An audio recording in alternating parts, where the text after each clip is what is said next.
Yo. Welcome, everybody.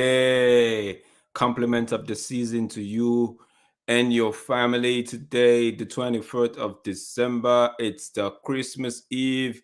Big up yourself. I hope everybody is doing well. Welcome to the Hub Spots. It's your guy, it's your boy, it's your host, Admiral Drex in the building. I just want to wish the whole lot, the United fan base, a Merry Christmas and a wonderful, beautiful New Year. Grace and peace be multiplied to you all, even in the year 2024. Today we're gonna be, you could tell from my voice, I'm a little bit excited. Today we're gonna be talking about it's been done. Takeover has come to its alt. Takeover in so for some people has been completed. For some of us, I say partial completion. But 1 year and what 1 year and maybe two, let's say 2-3 weeks, the takeover story, the takeover saga has come to in my opinion, a partial completion. So for some people, it's not. For most of us, it's not the full sale. We would have loved the full sale, but anything that we think would end up getting the Glazers out of the club should be, in my opinion, should be welcomed, right? So yeah, it's a good thing. The news came out earlier today, and yeah, like always, I have my body in the house. I have Tesh with me today. I think I'm gonna have Mark as well to join stream later. So, but first of all, hope you all are doing well. Hope everybody is excited as I am, because I can't complain. Like they say from my where I'm from, our bread is better than puff puff. So we're gonna take what we can. Just look on the bright side and hope that like he plays and says the sporting, he's gonna take over the sporting aspect of United, unless we at least we could get to see some sporting structure behind the manager, behind the coach. And before, without wasting your time, I'm gonna bring Tesh. I'm gonna bring Tesh up in the stage. And yeah, what are you saying, Tesh? What are you How are saying? you? How are you? Compliment of the season. I'm How's good. I'm everybody good. doing? I'm good. How are you doing? And I hope everyone is doing great. I believe Merry everybody is Christmas. doing great. Merry Christmas to you as well and the family. So the news broke earlier today. What did you make of it? I know we're gonna Uh, talk about. We're gonna be. I know.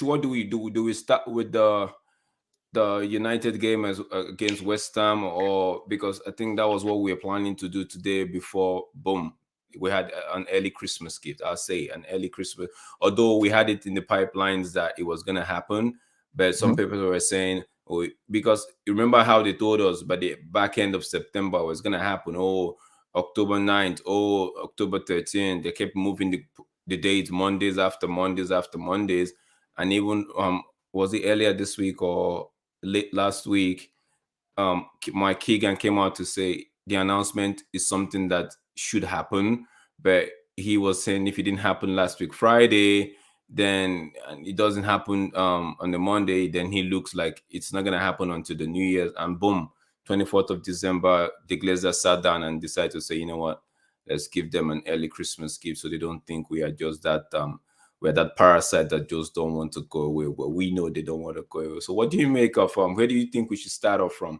Talk about I the think game or we could probably start touch quickly on the game. I think majority of anyone watching probably emotions and reaction more so will be geared towards the sale. So what I'll do, like, we can start with the game probably 8 minutes talking briefly about the game, what happened, and we okay. can take So it from for there. me, like the game when it okay, we're gonna talk about the game. So what do you make about the whole game in itself, from the coach perspective, from the players perspective, from the performance, and what do you think? The game perspective. Yesterday was the first time that I looked at Eric Ten Hag and I was like, I'm not sure anymore. Mm. Yesterday was the first time I looked at Eric Ten Hag, and and not just it's something I've been building up. It's like, when As in, for me, when you see someone is intelligent, like I've always said, I saw Eric Ten Hag is an intelligent person, right? So, like, you know what, regardless of what's happened now, it would adapt, and we should be fine. But I see is some of the little things that probably you will see your call out and say, Eric Ten Hag should be saying these things, right?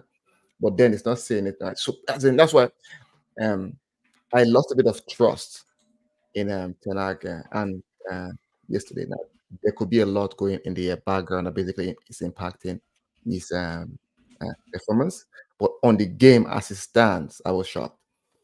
And I think we had this discussion last time. I told you it will start Scott McTominay no matter what. I said it was going to start him no matter what. Like, even I could guarantee you next game on again, it will start Scott McTominay again. Right, and it's one thing I've said before now, right? And this is not slight dig on the player. I've always said Garnacho is not ready. He doesn't look comfortable on the ball, and that's the first thing you need first as a professional player. That ball, you're comfortable. You could see difference between Garnacho and Kobe. On just holding the ball, you could tell Kobe is a way more intelligent player than Garnacho.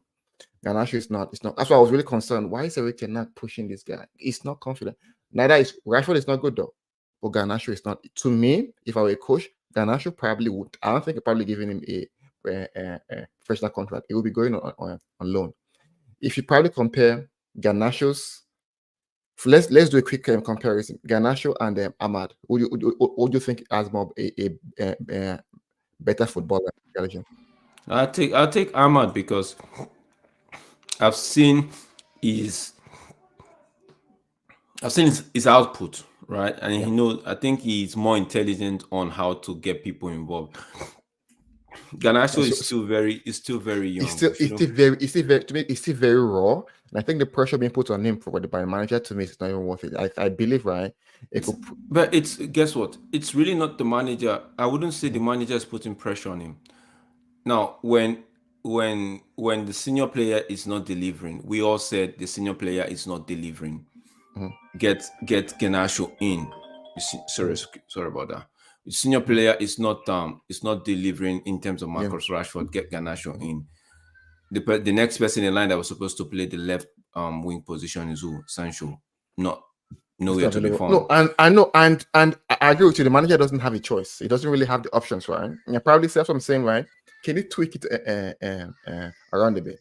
Can he move? Because again, it's one thing. What's his name again?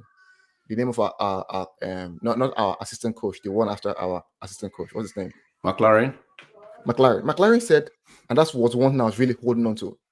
He said Ten Hag is a very adaptive coach, meaning Ten Hag basically can work with different. He basically thinks in a dynamic way. So that was one of my big now looking like Ten Hag can think in a very dynamic pattern. For me, I don't see why Ten Hag hasn't. You know what? Let me try even Anthony on the right. So on the sorry. But if you notice, can I finish? Right, going back to the game. One, Garnacho is not ready. Ten Hag probably thinks she will probably be able to adapt and probably as a coach, right, manage the game in game properly. Two, right, I think Ten Hag should be able to what they call it, think about, okay, you know what, this is where we are at now. The goals are not coming, and it is clear why the goals are not coming. People talking about the striker, talking about this, talking about that. No. If you build a team, how can you not give players instructions? How can you not tell players what to do after probably almost over 60 games in, if not 70 or even more? How can you not give players instructions? Like, how can you not tell players what to do? How can you not tell players do X, Y, Z? How can you? So for people like, how can tell the players we have to play as a team? What is killing us now is because why? We've based our plays, we've based our success last season also on individualism. The first thing you do in a team is create a team, and that's why Ten Hag is going down now. It's difficult. It cannot recover again. is going down because it can't recover. Because the recovery is past. When you come into a place, you want to build a team, not to build an individual. Last year, it was building Rashford. Now, Rashford is not giving an output. Now, the old team is the reason you uses consistently inverted wingers, because you know why? He wants them to be contributing to the goals. He wants them to score.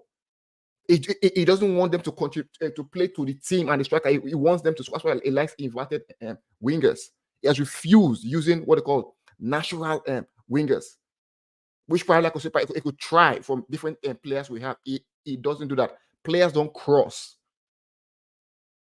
So how can you not give players instructions like if you get there, look for your striker, give players instructions, tell the striker how do you move. I understand they said he's actually a coach, a trainer, but no. Now let's leave that piece. Now the next piece again is McTominay. How can you, as in, sometimes when you're in a team, right, and someone is saying, okay, this person gives me goals, but you have to look at the bigger picture. Are these goals based on probability, or am I building something to bring these goals? Because you have to build something to bring the goals. You build a system, not depend, okay, it can give me a goal. Now you're building a team based on what they call it, luck. You can't do that. McTominay for the past 4 games against playing him, right? He hasn't scored. Then we are here. Because for all of a sudden, he changed his tactics to what's called make McTominay and Bruno push up. Because why? You change your system for one player. You create a team. Instead, I was like, this coach, as I'm actually shocked. Like, from the level I put tonight, I was shocked. Like, you can't do this at a professional level. It's a team, not a one man. McTominay goes throughout the games. But you hope. Oh, I'm hoping, he will score a goal. Rashford played 17 games on hope. And Rashford will score a goal. People now are blaming her. You know, maybe yesterday he brought in Rashford to 9. I laughed. I said, this coach basically let me not say anything wrong. But this coach, as in why I put him now, he has come down here. Because I said Rashford will not score and he will barely touch the ball. That's exactly what happened. Because we are creating individuals, not teams. We'll say, X is injured. Why is injured? You know how we complain? Because we base our plays based on individuals. It should be based on a team. Someone said, Kobe cost us a goal. Should we, as United, be looking about one mistake a player made? I don't like when they say Kobe cost us a goal, because in football, right? If you want to hold on to that and say Kobe cost us a goal, Onana cost us a goal, Onana did this person did that. Football, and mistakes are bound to happen, right? What do you do when you get those mistakes? Excuse me.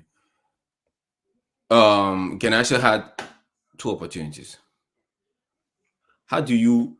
The first one was I was irritated at the first one because what were you trying to do? It's not. I always said one thing. It's not comfortable when it's running. He doesn't have no control of the ball. What are you trying to do? You had Højlund behind you, so in case you could not even do anything well, how about bring it back to Højlund? What were you trying to do? Were you trying to shoot at this with your left leg at the same time shoot with your right leg? Yes, thank you.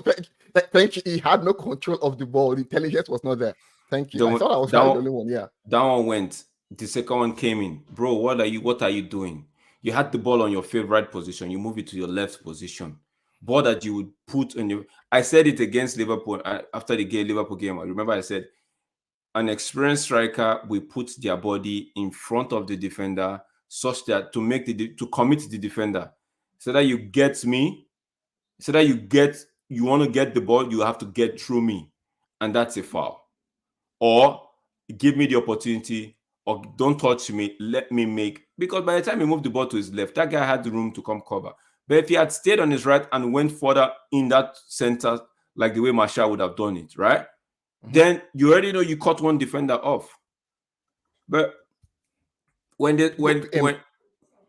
Because I did not watch the second half, and I chose not to.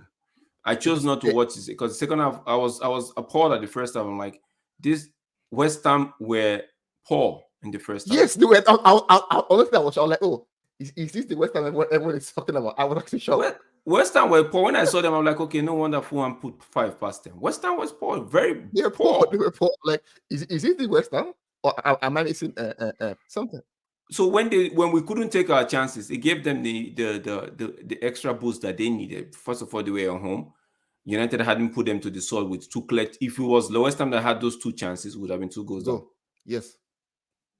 So now the reason why yesterday I was like, I'm not going to put too much on the coach is because we're stripped bare to the bone.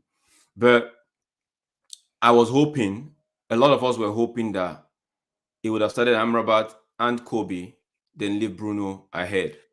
But I don't know why he didn't want. I don't know why he doesn't want to try that option. Why? So you know why? No, let me finish. Go ahead. Sorry. And I've said that Scott McTominay would be not even Rashford because he's benching Rashford now, so there's no excuse with that one. Scott McTominay would lead to these guys sacking, and people would, and it would be rightly so because most United fans would actually be saying, "What do you see in this Scott McTominay that we don't see, that we've not seen for the past 5 years or 4?" This guy basically was ghosting in the same middle with Fred for 3 seasons. Last season you came, we saw with him not playing alongside Fred more often. Then we were like, oh, okay, Fred wasn't that bad. Fred is not the problem. McTominay was the problem because Fred, the same goals that you're looking for, Fred could actually, he actually chipped in some goals last season. But Fred said, no, I'm not doing this. I'm leaving. I know you wanted to sell McTominay. Maybe John Motors is the one forcing you to play McTominay or whatever it is. But for your job's sake, it feels like you don't even value this job. It feels like, that's why I kept saying, it feels like this guy wants to prove a point to us that we don't know. We've seen McTominay. We've seen Rashford. Most of the time, I don't try to blame it on you. But if you come up playing Maino, Amrabat, and Bruno, the whole world, the majority of Manchester United fans would be happy because they would be like, okay, for once you are doing or you are thinking outside the gambling, because right now it feels like it's gambling. Get me a goal and what's not. You have opportunity. I still know against West Ham, against Aston Villa, McTominay will start. I don't have a problem. I've come to the realization that it is what it is. Now that Sir Jim is in the building, maybe we're going to talk about that next. Now that Sir Jim is in the building, maybe some of these fans, some of their uncertainty as touching the direction in which the club is going, right? Now there's going to be a new sporting director. Maybe we're going to see, I hope that it will lead to the end of player power and all of that, right? So I just hope. But if he wants to keep playing McTominay week in, week out as a starter, even with the injuries we are having, you might have. For me, I used to say like I said earlier, we strip bare to the bone, right? But there are better options. There are a better way of mixing that game than starting McTominay week in, week out. McTominay knows he doesn't do anything, but will still get game time. So I, for one, would have pushed Bruno, let Maino and that guy, Bruno ahead. Maino and Amrabat know how to do the dirty job. Bruno just keep. So imagine Bruno that don't know how to keep the ball properly, right? Then you have a McTominay that if you give the ball, you are scared that he might not even do anything with the ball. So you already have 2 outlets that will make you lose the ball often. No creativity. Bruno is the only creativity we have. Amrabat, if there's an Amrabat and a Kobe Maino, it gives Kobe Maino some sort of relief that, okay, right? Because yesterday was Kobe Maino that was playing the holding 6. If you have a Kobe Maino and an Amrabat, it gives the young boy, okay, you know what? I have somebody of experience that could actually cover for me while I try to add some creativity to the team, because the guy was actually trying to influence some positive play in the first half. That's why when we say, oh, Kobe made a mistake, people are like, oh, Kobe made a mistake. Oh, I feel pity for him. I'm like, why are you pitying him? He will learn. He will learn. He's a young kid. He will learn. So that's next time he's in that situation, he knows what to do. right? It's just that he's playing with people that don't have the same intelligence as he does. Imagine people are going off on Anthony, right? If what's his name? If Garnacho had put those 2 goals away, Anthony should have been having 2 assists. And if we had won, that might have changed the game, because West Ham would have come out. Who knows if we would have scored more, and the man might have had a man of the match performance. See, the mindset of these players right now, and I think that's what I think. Us picking your last point there is, if I score a goal, I'll play the next game. I think that's the mindset right now.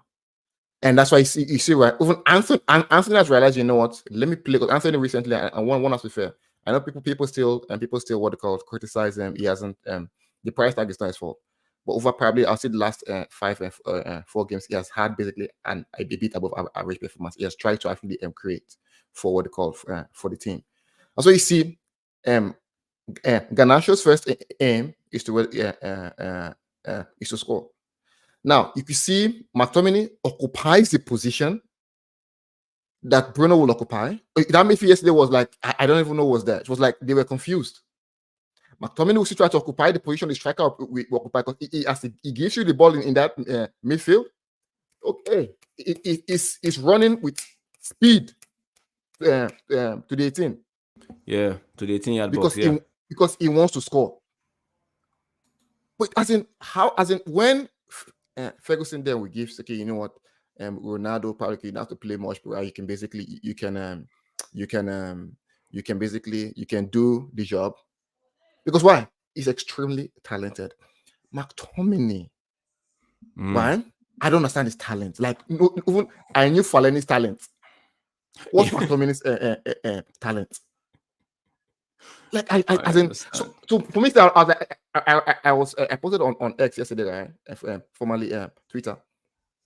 I said, for a coach to play and a coach to place McTominay over and over and over, and the coach is not elite. Shouldn't, as in, there's no. And again, we're looking at Moto has made wrong decisions. What if you made wrong decision with Ten Hag as well? What if? No, see, you're right. What if you made a wrong decision with Ten Hag? But at that point in time, it was between the devil and the blue sea. You see that you get Pochettino, or you get a Ten Hag, right? Yeah. And we've not seen that. Even with the result that happened today, Chelsea lost 2-1 to Wolves.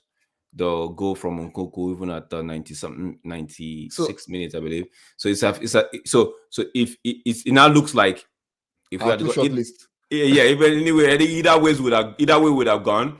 Maybe it would have still been the same result, right? The only reason why we are saying why we still feel some fans actually, or some of us still feel like, okay, give Ten Hag proper structure before we'd actually bring the full. I think honestly, I think they'll cut ties. If you're gonna bring a proper structure and the proper structure comes and hear the man's brainchild and hear what the man has to offer in terms of his brainchild, in terms of his vision, right? And it's not in line with what the Sir James wants, right? You could cut tie. Cutting tie does not make he a bad coach or make the structure the right one, right? It just means that our visions are not aligning. Nobody is any better. Nobody's any bigger. Just cut ties, right? No, but why I feel like Moto did not make a mistake with Ten Hag is Moto wants to, if you read some report, Moto wants to feel like he is the one that saved United. So when Ralf Rangnick came in and was saying things like, oh, the system need to be this, we need to purge the system, we need to do open heart surgery, we need to do all of that and all of that. And he was supposed to be a consultant, right? So now imagine the consultant that you want to employ is already putting out things that are needed to be done. So right, Moto in my own theory, Moto looked at it and I'm like, okay, this guy actually what was the use of getting this guy as a what's the word again? What was the word I used just now? Consultant. What's the point using it when he has already said told me everything? Like, no, he has already said things that maybe I should just pick on and do and act on. So Moto, you brought him in as a consultant, but you said, okay, before the role, do interim for us. So what was your plan? If he had gotten you to top 4, would you have kept him? It was the plan to just pick his brain and put. So Moto actually, have you seen Moto come out to address the press other than when they say when it's time to say there's no money for January? I don't know if you've probably read that Athletic interview. Yeah, so I read it and I'm like, too many chaos. Too many chefs they say spoils the broth. Moto himself, I because when I see him, I say I think I know this guy's personality. It's like this snake. He's a politician. Like it's basically like I don't know if you've been in an organization, but you know what? Someone basically always will talk about the bad things about people. Yeah. To deflect from him. Yes, from themselves. I think this guy is like I had a feeling that he's like that. Because how can you survive like over and over and over and over again? And you are the one hiring people. And I mentioned they mentioned they wanted to get this director of football from what they call it Newcastle, the current one now, to match Dan Ashworth. Yes. And they said he was going to report to Moto, and the guy refused. Of course, rightly so, because who is Moto? Who is Moto? Man, you gave him contract because they said a club in is it in America? Is it this guy's club, Phil Neville's club? Then is it Inter Miami? Miami want to give me a contract. God, it was just that thing that they said is just a smoke screen, just to make sure that the guy wants to feel, like I said, the guy wants to feel like he is the one that they want people to. Okay, I brought Manchester United back from the bottom to the top, right? But he doesn't know anything. I heard that same report said the coach Ole. So everybody was saying it was Ten Hag that wanted Anthony, but prior to that, Ole actually has seen Anthony. Did you read that part? Yeah. So yes, Ole valued Anthony at £25 million. Yeah. The club said okay. They went. Aya said okay, 40. Was it 40? Yeah. Club did not. They ended up paying 85. So they made us believe it was Ten Hag that was pushing for him, whereas the scout they already had a scouting network or a scouting contact to actually evaluate. And you paid almost 200% more. And the man said he wanted a Frankie De Jong type of player. Frankie De Jong. Yes, as I said, it wasn't Frankie De Jong. Frankie De Jong type of player. But you went there and you said, okay, don't worry, I will get you a Frankie De Jong. Frankie De Jong. And you ended up did not even bring a flower or chocolate for your kids or your wife. How do you... You know what? When I said that, like, you know what?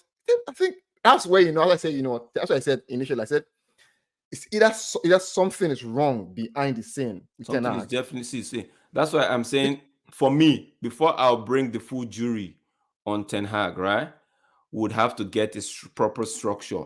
Rightly, if this... Now we're going to go into the Sir Jim thing. Yeah, let's go. If the structure, the sporting department says, Joe, what are your plans? You did well last season. This season we see that you're struggling, although you have a couple of injuries, but we're not seeing any style of a clear-cut style of play. What are your plans? Tell us the plan.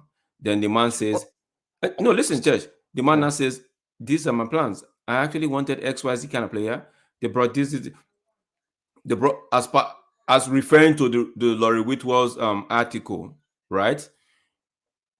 If that article is anything to be, if there's any level of truism in that thing, right? Therefore means that the club in itself shot Ten Hag on the foot, right? And are forcing him to walk on that same foot. So honestly, for me, what I think should happen once these guys come in, okay, see, Ten Hag is the kind of football we want to play, this division, because why? It shouldn't be dependent on Ten Hag. This is division, this is how Manchester United. No, it should be dependent on the two of them. No, so let me see why, because it should be, for example, look at Barcelona. They have a style of play defined by what they call the top. right? Yeah. And they believe that style of play basically is what's good for them, except the vision change and say, you know what, let's change the style of play. Now, if the director of football comes and say this style of play we want to believe can take money based on all our analysis, based on what we've seen so far, based on current trends, if football want to play now, can you meet that? Does Ten Hag has the minerals and the criteria to actually create that? And if based on Ten Hag's interview, because they will have to review again, right? I can do that, or I've done that X, Y, Z. I've done that here, here, here, and here, and I can do that. The reason I'm doing this now because of what I was given. Then yes, by all means, Paris, okay, you know what? Let's continue with Ten Hag, because Ten Hag tomorrow can leave. If one manager comes in, right, it's what we've defined on top. The manager basically should basically hire the manager that suits what we've actually defined. Because you imagine if you cast back, we play Louis van Gaal football. We play Mourinho. Is it Mourinho? Yeah, Mourinho, Moyes, van Gaal, Mourinho's football. Then we went to Ole's freestyle football. That's vibes. No, people say it's not vibes. People actually say there was a style of play. So I tend to call it the freestyle football, which gave us result until it didn't give us result anymore. Then we went to Ralf Rangnick kind of heavy metal football, which our players are not adapted to. Even Ten Hag wanted to go in that same heavy metal kind of football, but the players are not adapting to that, or he didn't really have the core. Because I believe if you have the core of players that can exhibit or execute your plan, then you wouldn't have a problem. It's when you don't have a core, when you have like 2-3 players that are not actually that have an idea of what you want. But imagine one of the reasons why we didn't really see McTominay's. We know McTominay from the early era, even from Mourinho's era, right? But last season we didn't really see McTominay's frailty like that because we had Casemiro, we had Eriksen. So most of the time the game was already won when McTominay is coming in, because the man had core people that could actually do what he wanted, right? So once there's a core, I believe he would get the result. But like you said, both parties have to sit and talk to each other and say, okay, this, because imagine let's say, like you mentioned earlier, Barcelona, right? They've always had the style of football.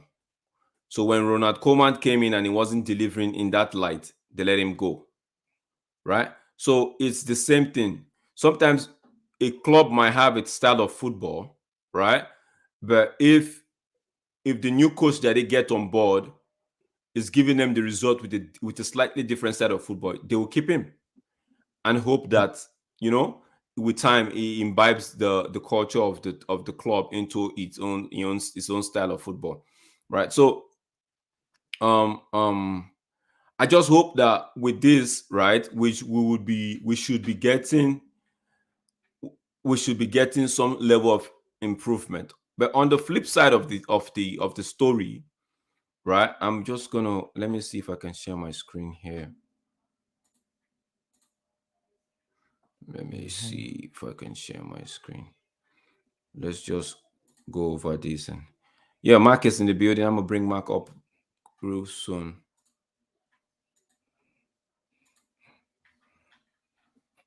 I call it the virtual buildings.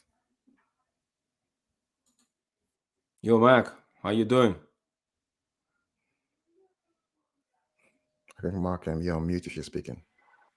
Yo, bro, what's up, guys? How is everything going on? We're good.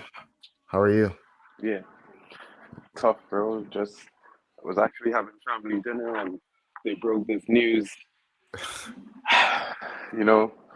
In Germany, so they celebrate Christmas on the eastern side, on the 24th. So it's like Christmas Day today. So it's a difficult one for me, but it's kind of good news and bad news at the same time. You know what I mean? In terms of, I was hoping for 100% sale. I didn't care if it was Qatar or Bill Gates or whoever. I just wanted 100%. You know what I mean? A fresh start. But to be honest, now that we found out it's over, there's a new owner coming in, a new member that's gonna take control of things. Let's see if that lights a fire under some of the players who were saying let's try and sack this manager, or we can do whatever we want because the original owners, you know, we are the bigger assets. You know what I mean? So I feel like this is gonna galvanize the team in some way positively. I'm not 100% sure that Jim is going to be able to invest money into the club right away because, as you know, it's a share buy. And because it's a direct share buy, that means the money goes directly to the Glazers. It's unable to be reinvested into the club. So, and there's also the drawback that there's no pathway to full ownership. So, you know, the only flip side is that from what I've been hearing, it's like 12.5% of the A class shares and 12.5% of the B class shares, which makes up the 25%. And if he fails to increase the value of the club in an allotted period of time, let's say I think it's 3 years, I think it was mentioned that the Glazers will have to refund him his investment, something like that. So sorry, I thought when they said 25% of Class B and 25% of Class A, right? So from what I understand, Mark, the Glazers own 69% of the club. 25% of that is I'm listening. 25%. Yeah, 25% of that is around 17.25, right? So of class B, and then Class A, basically where you have the 31%, it owns 25% as well, which is basically 7.75%. That accounts for the total full 25%. I thought that was what because that's why I thought, as in reading this statement here, that's why I think it's happening though. 25 of Class B and 25 of Class A, because Class A is only basically 31 and Class B is 69. So I probably think he has more shares on what they call the Class B side as opposed to Class A, which to me though, like makes, I believe, I might be wrong, it makes him the highest single share owner in the club. But when the Glazers come as a family, they are actually stronger than him. Yeah, well, I mean, it's not something that we didn't expect to happen. At the end of the day, he's a minority shareholder, and we do know that was always going to be a minority shareholder. You know, so I'm not 100% optimistic. I'm just gonna say he's here. Let's see how it works. I hope with the introduction of like new minds, there's a new energy into the club. Maybe, you know, we get that DOF that we wanted. Maybe we get a CEO, and they provide a structure that wants to win with Ten Hag, because, you know, I mean, I don't know if you guys mentioned or spoke about the game on Saturday already, but yeah. But again, please, your thoughts, please, Mark. but you know, I mean, well, if you don't mind, then, you know, from my thoughts of the game when I was looking at it, we sort of dominated the game for like 60, 70 minutes, and 2 mistakes is what cost us. We created way more chances than West Ham. I feel like if on another day Garnacho takes his chances and Anthony leaves the game with probably 2 assists and a goal, Garnacho has a brace, Højlund probably scores, we beat West Ham 4-0 on another day, you know what I mean? When I look at the game, I look at the reviews and everybody's talking points, I'm like, did we actually play terribly? No. The first 15 minutes we were under pressure because West Ham are at home. Any team at home is expected to be the aggressor, but we absorbed the pressure and then we took over the game. And we did so with a debutant in defense, 19 years old, Willie Kambala. Hats off to the young lad. I've been following him for the last 2.5 years. He's been performing well. You know what I mean? So to see him step in, he has a similar profile to Todibo, but he doesn't have the experience. You know what I mean? So for me, it's like, it's interesting. Aren't you concerned though, Mark, that and I think most games we play with I think with what Ten Hag comes up with now, it's more almost like a FIFA EA Sports comment if you're playing a career mode where he states, "Oh, we did well." So aren't you concerned for the past? Is it 4 games now? We've not scored a goal. Do you think now that's by luck, or it's becoming a pattern? Well, I heard someone on Poppy's channel say something about a psychological disconnect between the confidence of the players and the managers responsible for that. But I think that's a load of bullshit.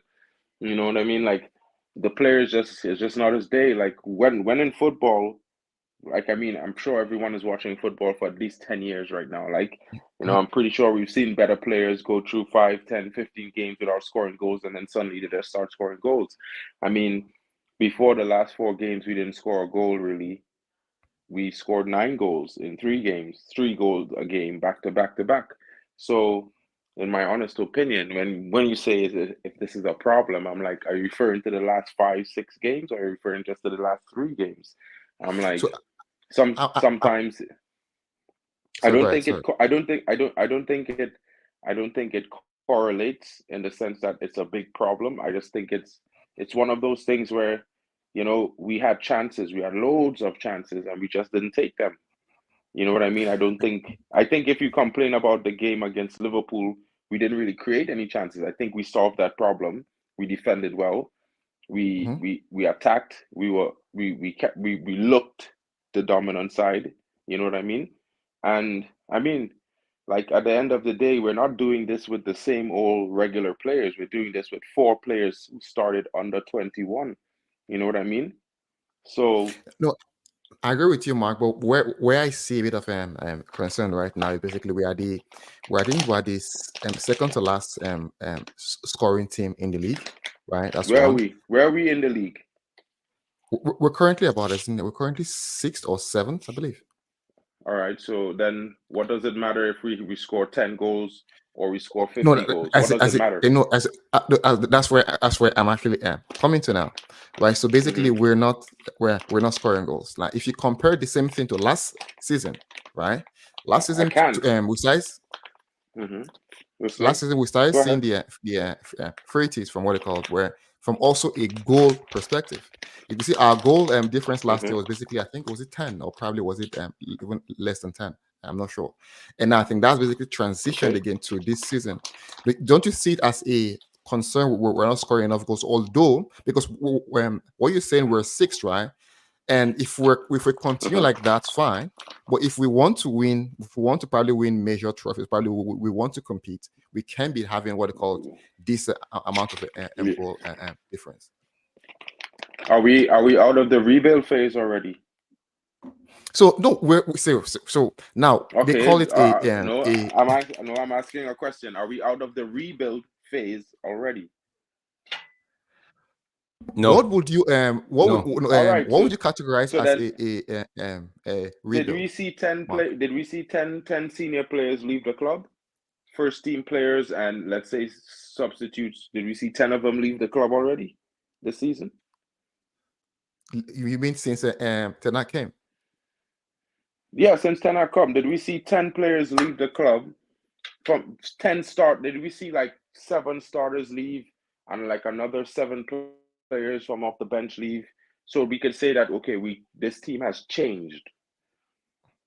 Okay. It has been rebuilt. Okay, let's put that into what they call based on yesterday's game, right?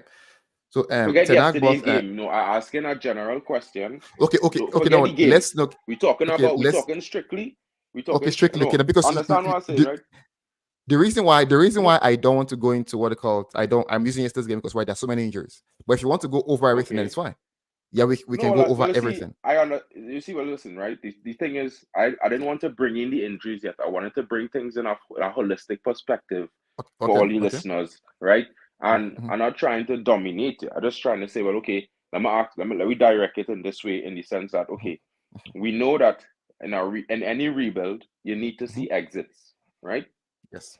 And we haven't seen an exodus of players to say that we've seen the him being back to 100%. Like if I Mhm. was to say, if I was to class it, I would say Arteta was backed when he was allowed to get rid of 5 to 10 players from the squad in Arsenal when he went there, like including Aubameyang and these players, right? I would Mhm. say Klopp was backed because he was able to get rid of 15 players from the squad that was starters and substitutes.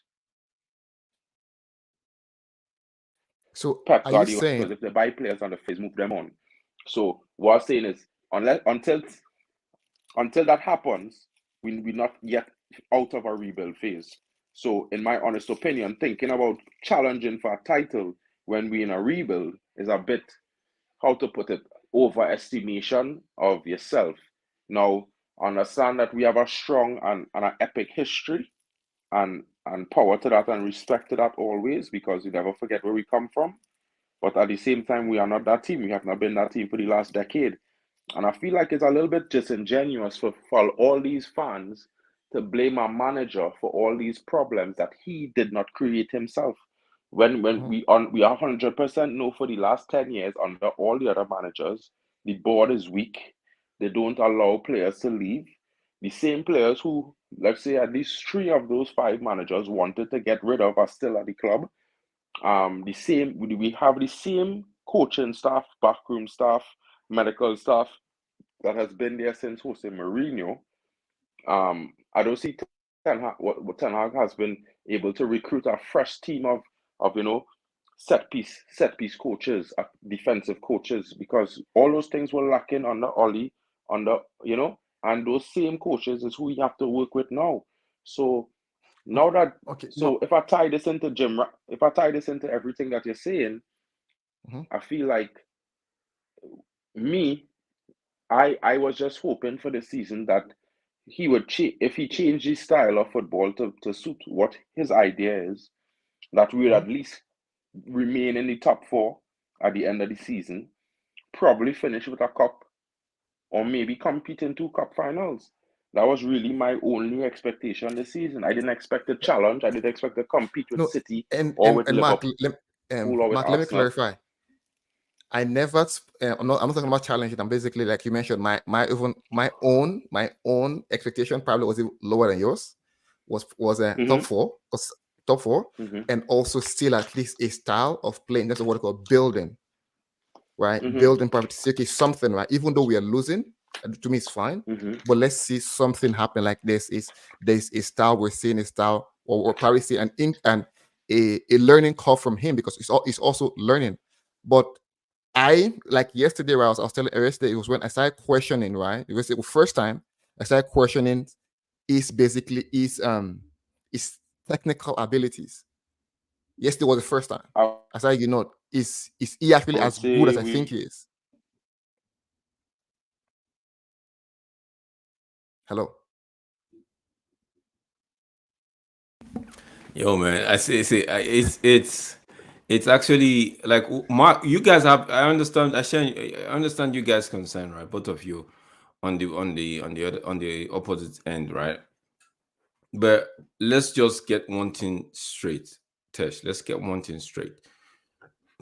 If we had, like, I'm gonna ask you this question, Tesh, and just be sincere in your heart of hearts.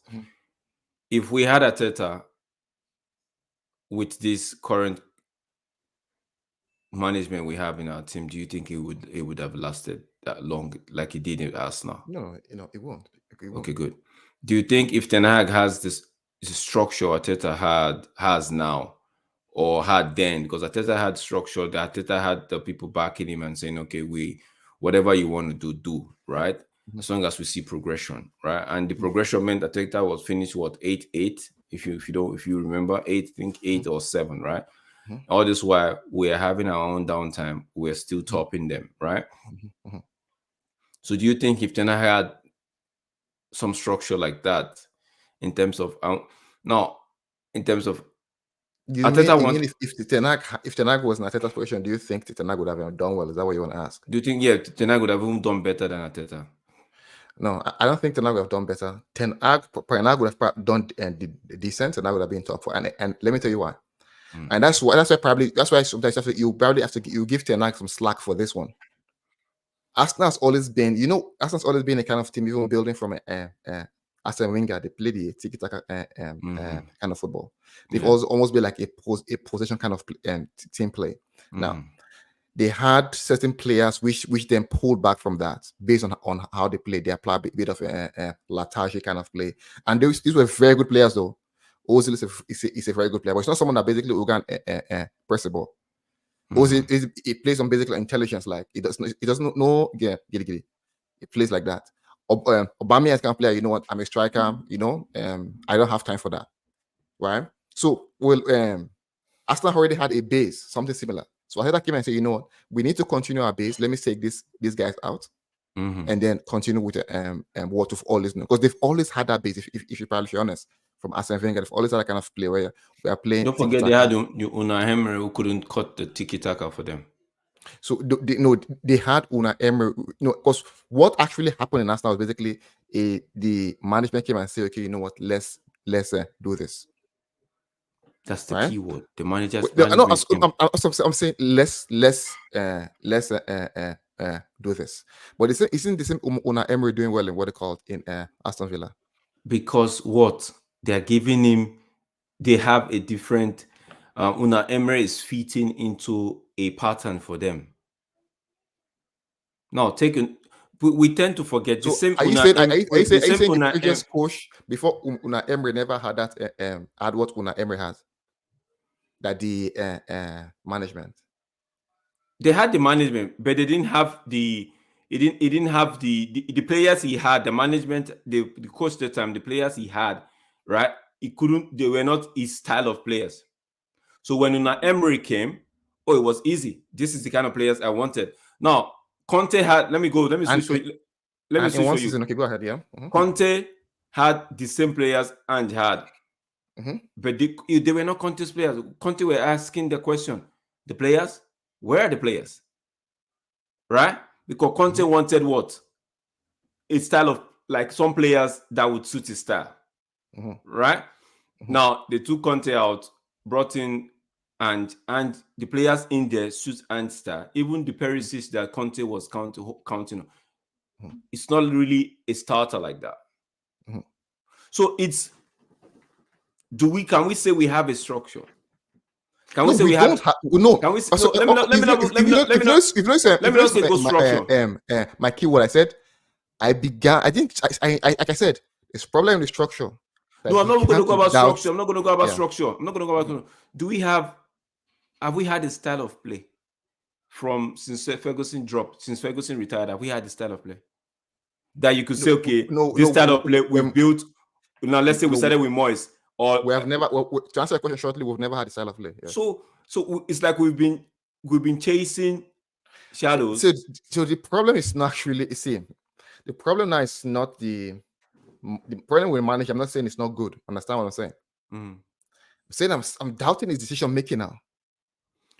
Which all of us, most people are actually doubting.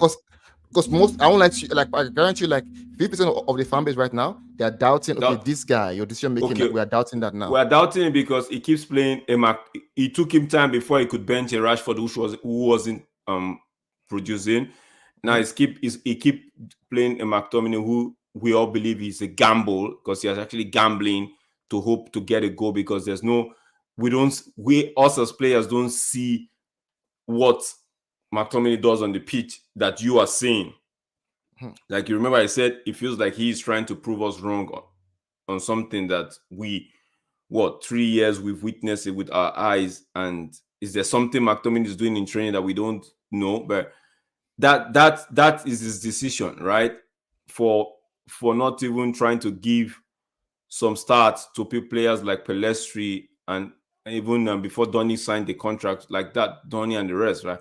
It felt like he was trying to get play for result as to actually playing his style of football. You know, like I said, I remember when I said when he came, I said, I don't care if we come out 8th or come out 7th. But you come and say, okay, I want to create a team, and this is what it will cost us to create a team. And that means we'll probably, because when you're creating a team, right, you're not creating, and you're not trying to say, okay, I'm making one guy my star man. No, I want to ask you a question. Who is star man in Arsenal? Nobody is the star man in Arsenal. Simple. Maybe Saka there, but even Saka. Last we had Martinelli scoring, we have Saka scoring, we have Odegaard scoring. United has a problem with brand. So and everybody's imbibing into it. Once you come to United, you want to, because they see it as, okay, the more goals you score, the more people. And it's the thing, we don't, other than Vidic, right? They like to recognize people that actually are impactful, right? Listen now, how many people actually sing the praise of Carrick like that? But well, if you you know, ask, well, you know, yeah, I agree with that's true. That's true. but if you ask questions, so some people that actually know like what United, they will tell you Carrick was instrumental to us winning the Champions League, to us winning some of the leagues, right? Yes. So, players like Garnacho just come into bust into the scene, and now Rashford is not doing well. So he feels like, okay, since Rashford is not doing well, he's trying to take maybe an extra bite to say, okay, I have to deliver. That's why I'm like, okay, you have to deliver, but why are you fluffing the easiest of lines? Why are you this like there was a chance against Copenhagen, just you and the goalie to beat. You had to push the ball an extra yard. Why did you do that? Yesterday's game, you had opportunities to bend the ball. You're trying to shoot with your right foot and your left foot at the same time. Yesterday, I was shocked. When Ten Hag removed Højlund for Rashford, I was like, what is this? Like, not even hitting Rashford, not even not at all. There will be no change because I can see what you're playing. I can literally see that and see that you won't score a goal.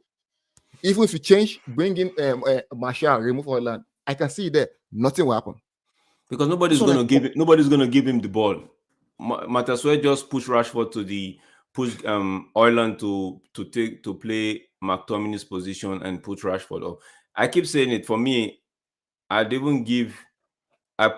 take Bruno back to an 8. If he wants to pay anybody alongside Meno, put Bruno back to an 8. I even give what's his name, the young Pelestri chance at 8, at 10. Because to me, if we're looking for bodies, if his bodies we're looking for, we might as well just put that guy on that 10, right? And just hope. Because right now what we are doing is having McTominay in the team and just hope. -1. And I'm hoping that -1 someone probably scores a goal. So let me, before we draw the curtain close for today's Mark, are you here? Yeah, bro, I'm here. 1 second, right? Yeah. 1 second. So before we draw the curtain close, right? I have this. I highlighted a few the bullet points in this thing, right? It says acquisition of 25% of the Class B shares held by Glazers family, offer to acquire up to 25%. Offer to acquire up to 25%. Yes. Not like it's acquiring 25. The Glazers family and Class Asia will receive the same price of $33 per share.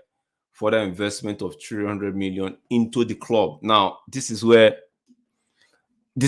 and from this same report shows that if he doesn't improve the club, the Glazers have the option to actually pay him off, right? Are you serious? I don't know. That's good. Which to me, they will end up doing. They will pay him off. They will pay him off. The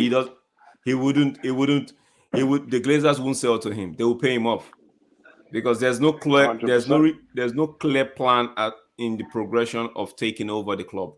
So what people were clamoring for 25% with the mindset of taking over the club in 3-4 years, that people were saying it's not happening, right? It's not gonna happen. No, because the Glazers are so clever. Like I said, they actually gave the Christmas gift now, knowing fully well that there's nobody. Everybody's going to be on before the New Year.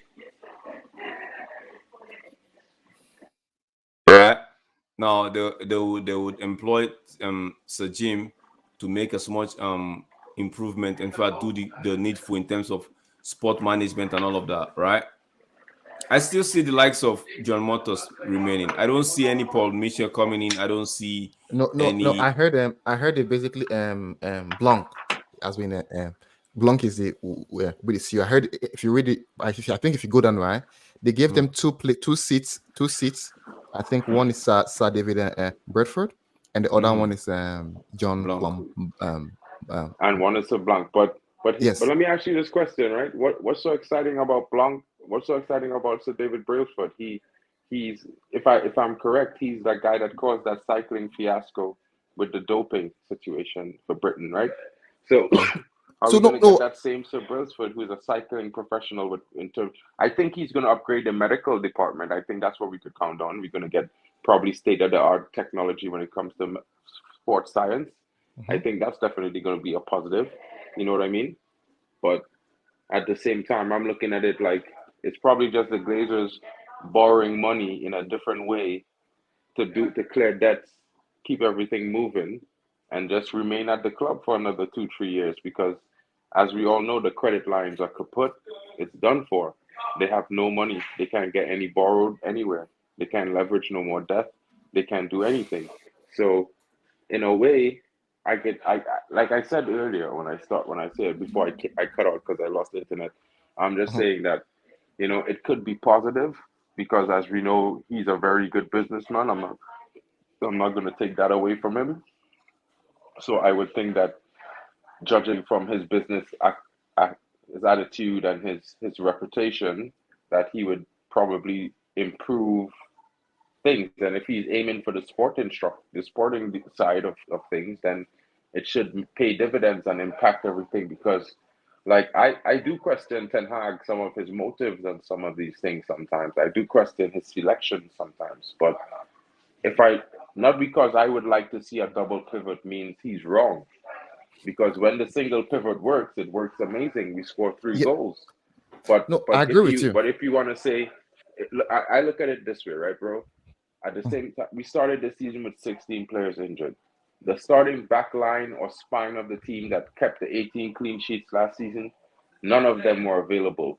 And we've never had more than one or maybe 2 of them available at the same time at any given point this season.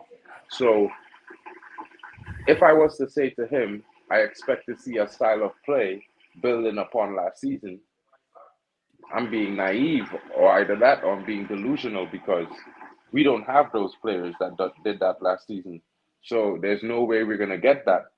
But if I look at the rotation of players so far during the course of the season and the patterns of play that are starting to emerge more consistently in every game, despite the rotations of players, I'm saying, well, he's doing something right.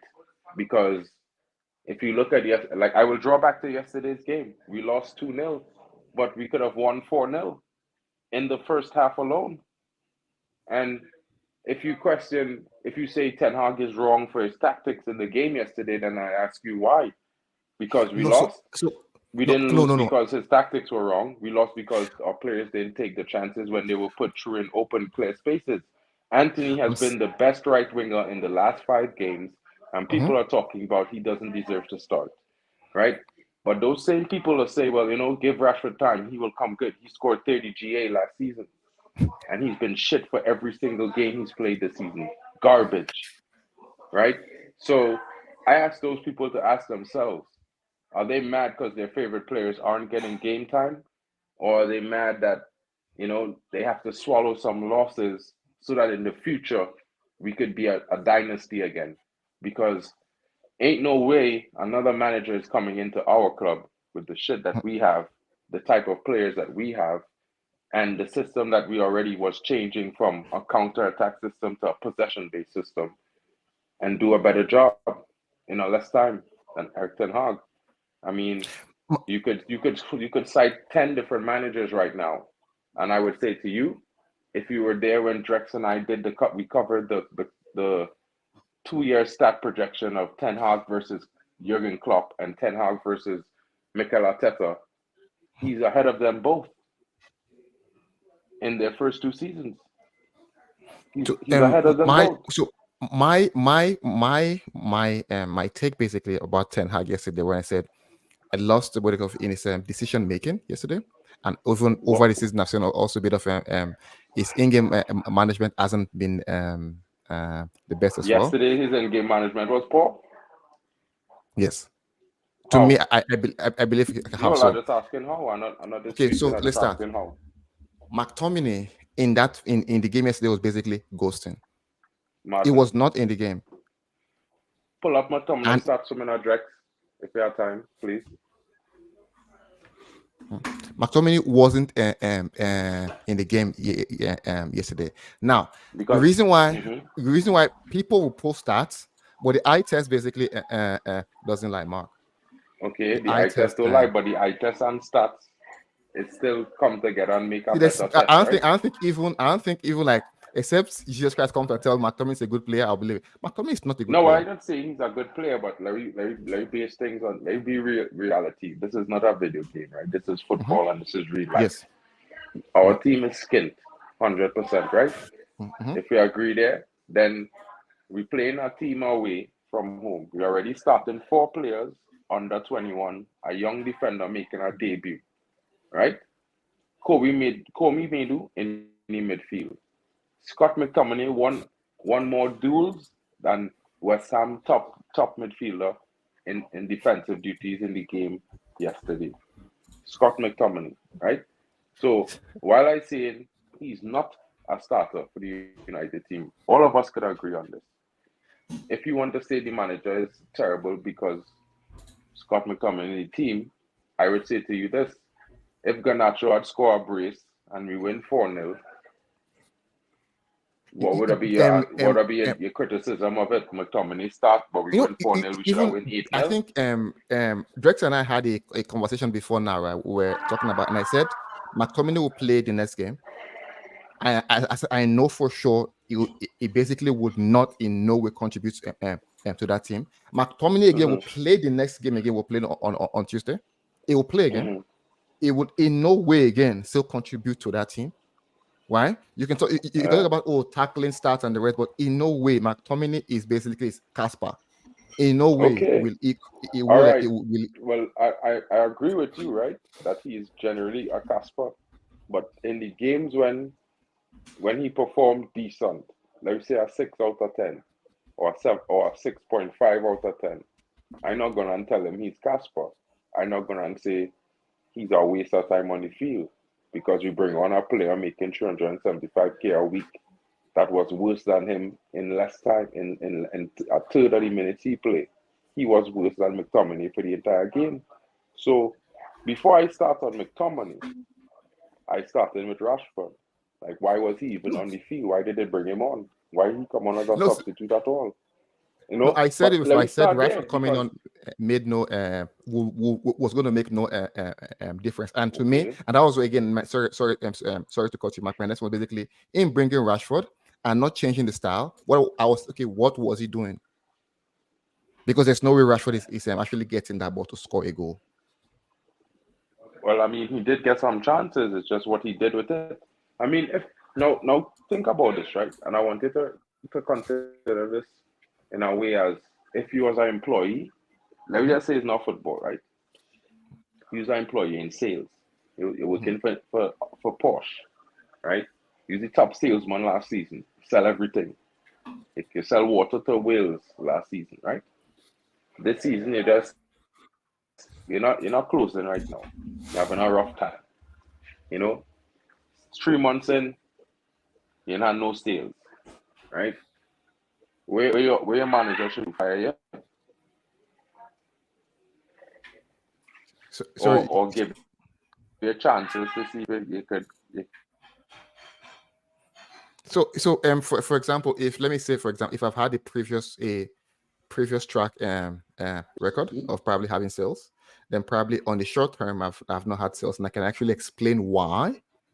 Then I think my manager should give me a chance. Now, if based on certain conditions, I say, okay, you know what? Because I would know probably again now on from it strictly what you're saying now. I would know if probably there will be sales or not based on what I'm seeing in the market, or based on probably who I'm actually talking to or who I'm dealing with.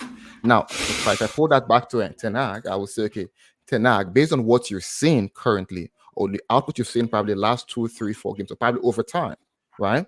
Ten Hag will understand that certain things are actually outliers and they're not consistent. And in that, he should be able to deduce that there won't be any output. I'm actually not gambling now. So you have to look at past records. You have to look at trends and then make a decision. Basically, should I give someone a chance, or probably do I fire them? And what I'm going back here with basically is the issue with Mark has gone. What I'm going back here is the issue with McTominay. Yeah. Is McTominay in the game as a striker? Because I think from what I understand, he has basically given only 2 assists in whole of United. I'm not sure. Someone should correct me. But I know probably doesn't have double-digit assists since he's been in United. So if Ten Hag is seeing that, right, then why is he basically thinking, okay, McTominay basically as a player then would provide? Because our aim is to provide for our striker. Mm-hmm. That's why he's called a striker. So if I'm if I was banking on probably so I figured, okay, McTominay can give me goals, right? Mm-hmm. Then okay, McTominay can't give me goals. Then why did I pay 76 million for us for a striker? Because I know for sure McTominay. Let's now listen. Okay, Mark, you're gonna give your final say. Yeah, because we're already because my internet too scanty, right, guys? Sorry, I just want to apologize to everyone that kept dropping out there. I just wanted to say this, guys. I understand what the complaints are on McTominay. I just want everyone to understand that right now the team's skint, and sometimes, a player not on the field because he's the best player, but he might have a mentality that will drive your team in tough moments. And I used to say that about Anthony, and right now Anthony is currently the best winger we have. He was robbed of 2 assists, by Garnacho this weekend, but everybody went out the team. So my thing is, the transfer window about to open. With Jim Ratcliffe in, maybe Ten Hag might be back with exits.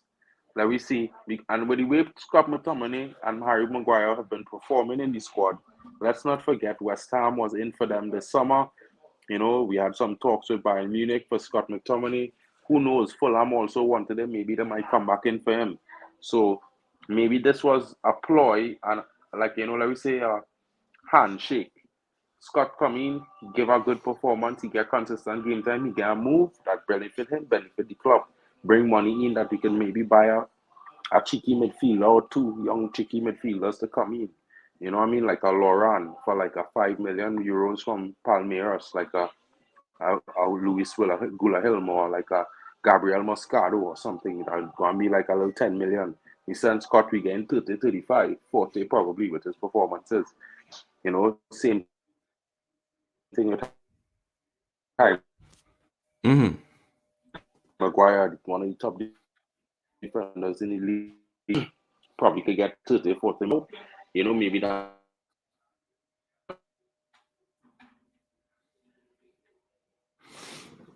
Oh man, Mark's internet is it's not having he's having too much party at the moment. Could turn around now and probably buy a defender for like 20, 30 million.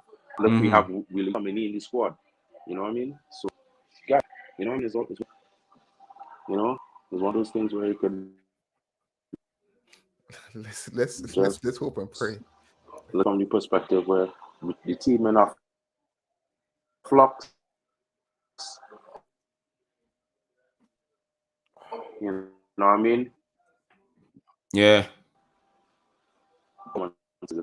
It was worse. I didn't have me on, I do. Because I know Tash real disappointed, and I know Drex, he could fight in his own way. Guys, positive, man. Merry Christmas, man. If we could support them when they're winning, we could support them when they're losing. No, for me, I'll always support United. Mine is just want us to make the right decision. And again, like I mentioned to Drake, I'm not Ten Hag out. I'm just a bit down now. I was a bit like, Ten Hag, come on, I have so much faith in you. Like, a bit disappointed. Fully understand. All right, Mark. Thank you for pulling up. Thank you for joining in. I know you have a big Christmas party going on. Do have a wonderful time with the family. Yeah, we might catch you up later today, and we'll talk about if we're doing a stream tomorrow or the day after. All right, thank you, Mark, for pulling up. Thank you so much, my bro. It's been a pleasure having you to share your thoughts as well. Thank you so much, Tesh. I really appreciate having you around. We just, like you said, we just have to keep it positive and hope that we get the decisions right going forward. And yeah, 25%. No, we're not seeing any clear outs to the takeover. In fact, the Glazers can actually buy this man off when the time comes. So honestly, when you guys, I you know that when Mark and you said that, my heart just dropped a bit. I mean, they can buy this guy back, and it will now be like a circle again. But the truth is, let's see if the man brings his own sporting intelligence as well as sporting personnel with class and all of that, and see if there's an improvement in the football side. If there is an improvement in the football side, because I read something in the clause that says, yes, Sajim will provide 300 million fund intended to enable future investment into the club's infrastructure at Old Trafford, comprising 200 million paid upon the closing of the transaction and a further 100 million paid by the end of 2024. Trawlers Limited, which is Sajim, will be issued an additional Class A and Class B shares at $33 in respect of such investment. So there is also room for him to gain more shares, right, further down the line. But nothing is talking about total like the way the media has always painted it. Okay, down the line, 3 years, 4 years, it's gonna kick them out. But we don't know. Maybe they will get into another meeting, another an agreement of, okay, at this time the club has done well. Okay, are you gonna buying the shares at a different price? That being said, we're gonna keep our fingers crossed. I've got the family to go attend to. It's almost my young kids, my son's birthday to this. Let me see if I could bake a cake for him or something like that. Yeah, so big up guys. Take care of yourself. Merry Christmas to everybody. Happy 2024. But I'll see you before the new year. I'll see you. I think we'll see you before probably. If not the Aston Villa game, we'll see you maybe after the Aston Villa game. Take care of yourself. Be good. Enjoy the season responsibly. That's very important. You have to look out for yourself. Look out for your loved one. And